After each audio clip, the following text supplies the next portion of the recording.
আমার খুব শখের জিনিসগুলো আমার কাছে কখনো স্থায়ী থাকে না, হোক সেটা মানুষ কিংবা অন্য কিছু।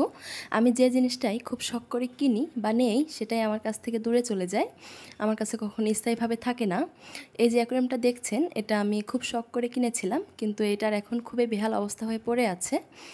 তো আসসালামু আলাইকুম, সবাই কেমন আছেন? আশা করছি সকলে ভালো আছেন। আল্লাহর রহমতে আমিও আছি ভালো, আলহামদুলিল্লাহ। আল্লাহ যেমনই রেখেছেন ভালো আছি। আজকে তো শুক্রবার, ছুটির দিন, তাই ঘুম থেকে উঠতে অনেকটাই দেরি হয়ে গিয়েছিল। তো ঘুম থেকে উঠে ভাবছিলাম যে কি নাস্তা বানাবো এখন। অনেক বেলা হয়ে গিয়েছে, তাই হাতের কাছে যা পেয়েছি তা দিয়েই সিম্পল একটা নাস্তা বানিয়ে নিচ্ছি। সিম্পল হলেও খুবই হেলদি এটা। তো আমি প্রায় এমন করে বানিয়ে খাই। তো আজকে ভাবলাম আপনাদের ভাইও যেহেতু বাসায় আছে, এটাই ঝটপট নাস্তা বানিয়ে দিই।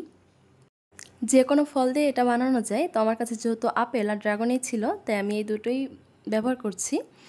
আপনারা চাইলে যে কোনো ফলেই দিতে পারেন। আমার মতো আপনাদের কার কার ড্রাগন ফল কাটতে ভালো লাগে অবশ্যই জানাবেন। আমার এটা কাটতে খুবই ভালো লাগে, অনেক সফট, ধরতেই কেটে যায়। তো এই যে আমি এই চিড়াগুলো আগেই ধুয়ে আবার রোদে শুকিয়ে তারপর রেখে দিয়েছিলাম, যাতে আমি যখন এটা খাবো তখন যেন বারবার ধুতে না হয়। হেলদি নাস্তা বানাবো, হেলদিভাবেই খেতে হবে, তাই না? তো এই জন্য একটু মধু দিলাম। আর এই যে এগুলো দিয়ে ড্রাগন দেওয়ার কারণে অনেকটা কালারফুল হয়ে গিয়েছে, তবে খেতে অনেক মজা ছিল। তো এটাই হচ্ছে সকালের ঝটপট নাস্তা। তো সকালে নাস্তা করতে করতে আপনাদের ভাইয়ের সাথে গল্প করছিলাম যে একটু লং ভিডিও বানালে কি হয়, ভয়েস ওভার করতে অনেক কষ্ট হয়ে যায়, আসলে কথাই খুঁজে পাওয়া যায় না যে কী কথা বলবো। আর আমার আপুরা যদি ভিডিওতে কমেন্ট করে, তাহলে কিন্তু সেই কমেন্টের প্রেক্ষিতে আর কি কথা বলা যায়। আর অন্যথায় একটু কথা বলা খুবই কষ্ট, ভয়েস ওভার দেওয়াটা। তো আমার ক্ষেত্রেও তাই হয়, আমি অনেক সময় কথা বলতে গেলেই বেঁধে যাই। তার মূল কারণ হচ্ছে এটাই যে আমি বুঝে উঠতে পারি না যে আমি কী কথা বলবো, এমনকি কী টপিক নিয়ে কথা বলবো। তো এই যে এখন একটা টপিক পেয়েছি, এই যে আমার হাতে যে ঝাড়ুটা দেখছেন, এটা দিয়ে কিন্তু খুব সহজেই ধুলা বা ঝুল যেটাই বলেন ওটাই পরিষ্কার করা যায়। এটা আমার আব্বু আমাকে বানিয়ে দিয়েছিল, দুটো বানিয়েছিল, তো আমি একটা নিয়ে এসেছি। খুবই কাজের এটা। তো এই যে অ্যাকোয়ারিয়ামটা দেখছেন, এটা অনেক দিন ধরে এইভাবে পড়ে আছে। তো ভাবলাম এটার ভিতরে যে পাথরগুলো ছিল সেগুলো আমি আলাদা করে তুলে রেখেছিলাম, সেগুলো আবার এখানেই রেখে দিই।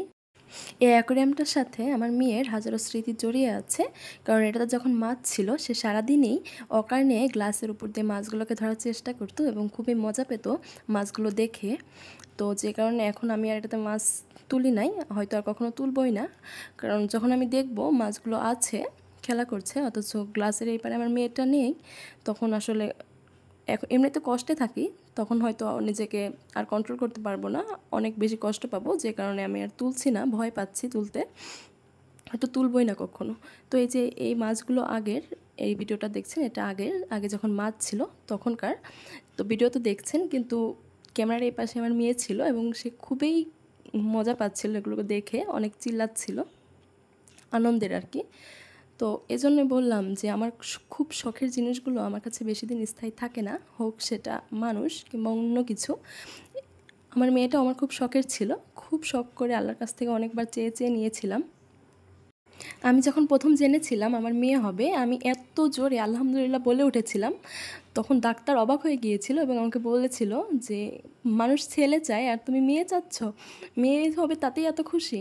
আমি ওনাকে বলেছিলাম আমি খুব শখ, আমার মেয়ে খুব শখের, এবং আমি আল্লাহর কাছ থেকে অনেকবার চেয়ে চেয়ে পেয়েছি। তো কপালে যা ছিল তাই হয়েছে।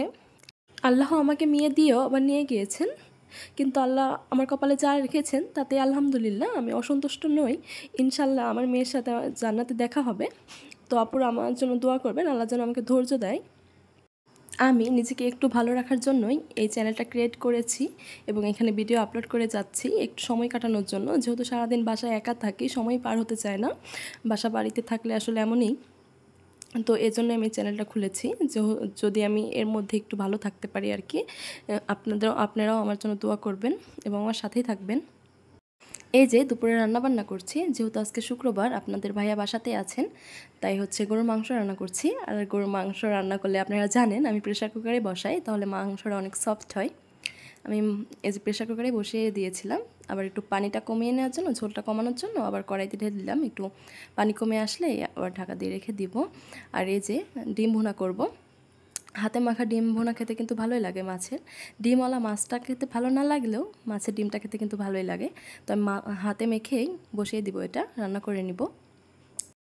ডিমগুলো যখন তেলে দিব তখন দেখবেন অনেক ছিটবে চারপাশে। তো আমি তখন ফোনের উপরে হাত দিয়ে রেখেছিলাম যেন ফোনের ক্যামেরার উপরে কিছু না পড়ে। তো অনেক ছিটছিল, তো আমার ফোনের উপরে অনেকবার পড়েছে, তাই ফোনকে প্রোটেক্ট করছিলাম আমি। তো এই যে এদিকে আমি পাবদা মাছও রান্না করে নিচ্ছি। আসলে দুজন মানুষ আমরা, অল্প অল্প রান্না করলেও থেকে যায়। তাই আমি খুবই সীমিত রান্না করি যেন কোনো কিছু বাসি খেতে না হয়, ফ্রিজের খাবার খেতে না হয়। আপনাদের ভাইয়া ফ্রিজের খাবারটা পছন্দ করে না, তাতে আমিও পছন্দ করি না। এই যে এটাও রান্না হয়ে গিয়েছে, এটাও এখন নামিয়ে নিব। পাবদা মাছ যেহেতু নরম মাছ, এটা অল্পতেই সেদ্ধ হয়ে যায়, তাই আর বেশি নাড়াচাড়া করছি না, ডিরেক্ট নামিয়ে নিব। এই যে একটা ঝাঁকা দিয়ে নিলাম, নাড়াচাড়া করে নিলাম। চামচ দিয়ে নাড়তে গেলে আবার ভেঙে যাবে, এটা অনেকই নরম মাছ, অনেক নরম মাছ, এটা একটু নাড়া দিলে ভেঙে যায়। তো এই যে আমার সব কিছু রান্নাবান্না শেষ, এখন সব কিছু আর কি রেডি করে নিচ্ছি খাওয়ার জন্য। আর এই যে দেখেন এটা কেমন হয়েছে বলেন তো, এটা আমার খুবই পছন্দ। প্রায় 1 পাতিল ডাউল রান্না করেছি, ভাবা যায় আর কি। দেখি একদম মাপে মাপে হয়ে গিয়েছে, যেহেতু রান্না করেছিলাম এই পাতিলে না, এখানে ঢেলেছি, এখন দেখি প্রায় 1 পাতিল। তো এই যে সব কিছু রেডি করে নিচ্ছি, এখন শুধু খাবো আসলে তা না, কেউ রান্না হয়েছে, এখনও তোরা ক্যামেরার পিছনে অনেক কাজ বাকি, সেগুলো করে তারপর খেতে এসেছি। এখন তো দেখলেন খাচ্ছি, কিন্তু খাওয়ার আগেও অনেকগুলো কাজ করেছি, সেগুলো আপনাদের দেখাবো। আর এগুলো দেখে আপনাদের মাথাও নষ্ট হয়ে যেতে পারে। আসলে এমন আমি দুজনের রান্না করি, কিন্তু আমার হাঁড়ি পাতিল এত পরিমাণে হয়, মনে হবে 10 জনের জন্য রান্না করলাম আমি। এত থালা বাসন লাগে আমার, আমি এটাতে একটু ওটাতে একটু, আসলে আমি একটা কড়াইয়ে রান্না করতে পারি না। আমি যেটাতে ভাজি করি সেটাতে ভাজি, যেটাতে ডাউল রান্না করি ওটাতে ডাউল, আর যেটাতে তরকারি রান্না করি সেটাতে তরকারি।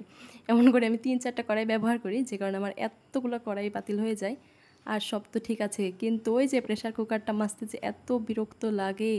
সব মাজতে পারবো ঠিক আছে, কিন্তু ওটাকে আমার একটু মাজতে মন চায় না। তো আমার মধ্যে কে কে আছেন এমন জানাবেন।